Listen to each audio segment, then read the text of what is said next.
ለባልና ሚስት መፈታት፣ ለትዳር መበታተን፣ ለሰዎች ህይወት ቁስለት ትልቁ ምክንያት ጥርጣሬ ነው። ባል ሚስቱን አያምናትም፣ ሚስት ደግሞ ባሏን አታምነው።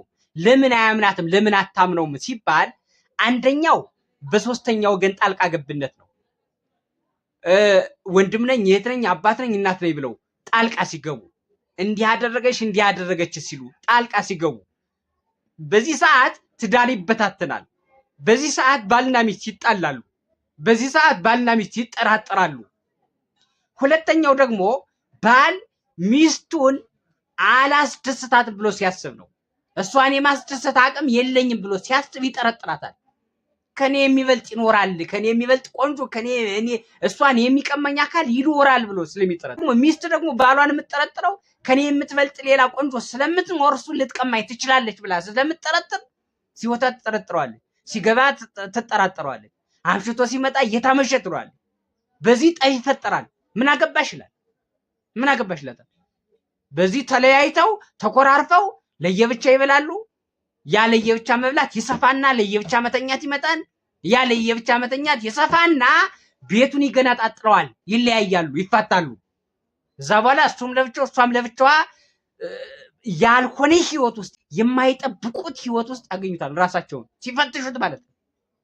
ስለዚህ ጥርጣሬ ነው ለባልና ለሚስት መፋታት ምክንያት የሚሆነው መጠራጠር፣ አለመጠራጠር።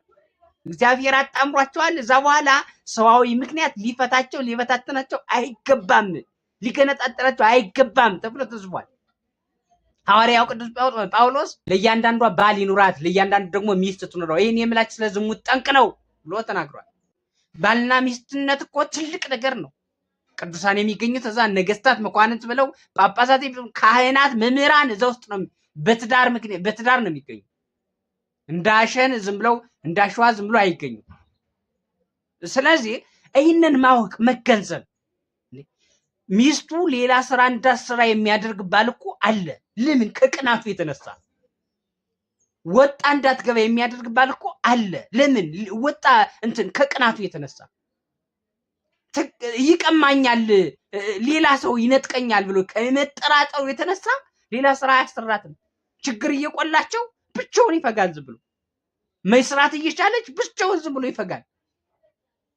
ይህ መሆን የለበትም። ፍጹም ህይወት ሊኖራችሁ ይገባል። ፍጹም ህይወት የማይኖራችሁ እኮ ከትዳር በፊት ዝም ብላችሁ ግር ብላችሁ ትገባላችሁ። በዚህ በከተማችን ውስጥ የከተማው እርውብ ወይም ደግሞ 1/4ኛው በአንድ ቀን ይጋባል። ይገርማችኋል። በጣም እስከሚያስገርመን ድረስ ሲገቡ ደግሞ በትዳር ሰዓት ምን መሆን እንዳለበት፣ ከትዳር በፊት ምን መሆን እንዳለበት፣ በትዳር ሰዓት ምን መሆን እንዳለበት፣ ከትዳር በኋላ ምን መሆን እንዳለበት፣ እንዴት መቀጠል እንዳለባቸው፣ ጋብቻ ማለት ምን ማለት እንደሆነ አይማሩም። የንስሐ አባት የላቸው፣ ቤተክርስቲያን አታውቃቸው፣ የሚመራቸው የለ፣ የሚያስተምራቸው የለ፣ ዝም ብለው ይሄዳሉ። ይሄ ይበታትናቸዋል። ፍጻሜያቸውን አያሳምራቸው። ደስታቸው፣ ሰላማቸው እንዳይቀጥል ያደርጋል። ፍቅራቸው እንዳይቀጥል ያደርጋል። የነበረው ሁኔታ እንዳይቀጥል በአንድ ጊዜ በዜሮ ያባዛባቸዋል። ስለዚህ አንደኛ ከቤተ ክርስቲያን አለመራቅ ነው። ሁለተኛ ከአበነፍስ አለመራቅ ነው። ከንስሐ አባት አለመራቅ ነው። ከመምህራን አለመራቅ ነው። መጠየቅ ነው። ስለ ትዳር ማወቅ ያስፈልጋል። ሐዋርያው ቅዱስ ጴጥሮስ እንዲህ ብሎ ጽፎላችኋል። ለዚህ ውስጣዊ ቁንጅና ይኖራችሁ፣ ውስጣዊ ቁንጅናችሁን አይተው ፍርሃታችሁን፣ ንጽህናችሁን፣ ቅድስናችሁን አይተው ወንዶች ይታዘዙላችሁና ይገዙላችሁ ዘንድ ቁንጅና እንደ ሳራና እንደ ርብቃ እንደነ ራሔል አይነት ቁንጅና ይኖራችሁ። ቁንጅናችሁ ደግሞ ውስጣዊ መረጋጋት የሰፈነበት፣ ውስጣዊ ሰውነት፣ ውስጣዊ ማንነት የሰፈነበት ይሁን እንጂ ወርቅን በማንጠልጠልና ፀጉርን በመሸረብ አይሁን። ሳራ አብርሃምን ጌታዬ ያለች ታከብረው ተወደው ነበረ። አባቴ ትለው ነበር። አባት ማለት አበ ቤት ማለት፣ አበ ቤት የቤቱ ጥንት መሰረት ማለት ነው። የቤቱ ጉልላት አዛዥ ማለት ገዥ ማለት ነው። እሱ ደግሞ እመቤቴ ይላት ነበር። እመቤት ማለት እመቤት የቤቱ እናት፣ የቤቱ ጥንት መሰረት፣ የቤቱ አዛዥ ማለት ነው። አዛዥ ማለት የቤቱ ማዕከል ማለት ነው። የቤቱ እናት ማለት ነው። የቤቱ ብዛት፣ የቤቱ ቡራኬ ማለት ነው። እናት ማለት እመቤት ማለት እንደዚህ እያለ ይጠራት ነው። ፍቅራቸው እንዲህ ነበረ። የአብርሃምና የሳራ ጋብቻ ያደርግላችሁ ምን ማለት ነው ግን ቢባል አያውቁትም ሰዎች። በፍቅር ኑሩ ማለት እኮ ነው። ምርቃት በፍቅር ያኑራችሁ ነው እኮ። ሀብታቸውማ እኮ ከነ ኢዮብ አይበልጥም። ሀብታቸውማ እኮ ከነ ሌሎች አይበልጥም። በሀብት ከሆነ እኮ በሀብት ከሆነ የአብርሃም ሀብት ከያዕቆብ አይበልጥም። ነገር ግን በፍቅር ስለኖሩ የፍቅር ትዳር ያደርግላችሁ ማለት ነው። ትዕግስት የሞላበት ለዚህ ዓለም መመስረት ለዚህ ዓለም ብዛት ስፋት ምክንያቱ ባልና ሚስትነት ነው። አዳምና ሔዋን ባይኖሩ ይህ ሁሉ ፍጡር አይኖር፣ በትሪሊየን የሚቆጠር ህዝብ አይኖርም። በትሪሊየን ዓለም ከተፈጠረ ጀምሮ እስከ ዕለተ ምጽአት ያለውን የሰው ብዛት አስብ፣ ቁጥር። ይሄ የባልና የሚስትነት ውጤት ነው። ባልና ሚስትነት ከሀገር በፊት የነበረ ሀገር፣ ከዓለም በፊት የነበረ ዓለም፣ ትልቅ ሰፊ ዓለም ነው። ስለዚህ ክቡር ነው፣ መከበር መቻል አለበት። የሚከበረው ደግሞ ሲታወቅ ነው። የሚታወቀው ደግሞ መማር ስትችሉ ነው። ተምራችሁ አውቃችሁ ግቡበት። ያለዚያ በደመነፍስ ክልብ እያላችሁ እየገባችሁ ቶሎ ብላችሁ ደግሞ አትበታትኑት።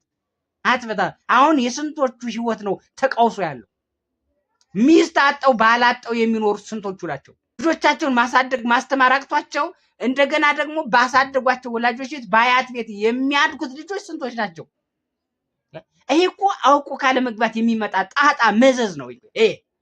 ስለዚህ ባልና ሚስትነት ትልቅ ህይወት ነው፣ ትልቅ ተግባር ነው። አታቅሉት።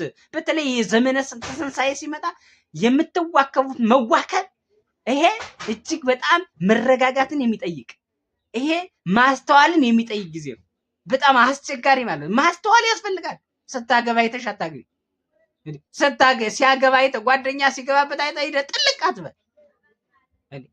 ተሳክቶልህ ግባ። እቅድ ይኑር፣ ግብ ይኑር፣ ማስተዋል ይኑር። አንድ ስራ ምሳ ለመብላት እኮ ይታሰብበታል። ምሳ ለመብላት መጀመሪያ ለምንድን ነው ግን ካገባችሁ በኋላ የምትማሩት? ሚስት ካገባችሁ በኋላ ትማራለች። ትምህርት ደብተር ይዛ ትሄዳለች። ልጇን እዛ ትታ ደሷ ደብተር ይዛ ትምህርት ቤት ሄዳል። ባል ካገባ በኋላ ትዳር ከያዘ በኋላ ትምህርት ቤት ለምን? እቅድ አልነበራቸውም። አየው፣ ዝም ብሎ አጋጣሚ ነበር። ኩሽና መሰለ እንዴ ትዳር? በስነ ስርዓት ያዙት።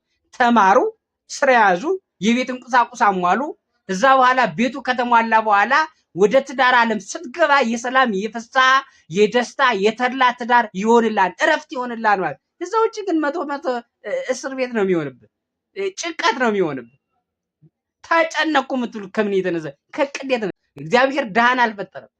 ድሃ የሚባለው አካል የተፈጠረው በራሱ በድሆች ነው። በአስተሳሰብ ድህነት፣ በአሰራር ድህነት፣ በቅድ አልባነት፣ በመርህ አልባነት የተፈጠረ ህይወት ነው ድህነት። ስለዚህ ይህንን ማወቅ ያስፈልጋል ማለት ነው።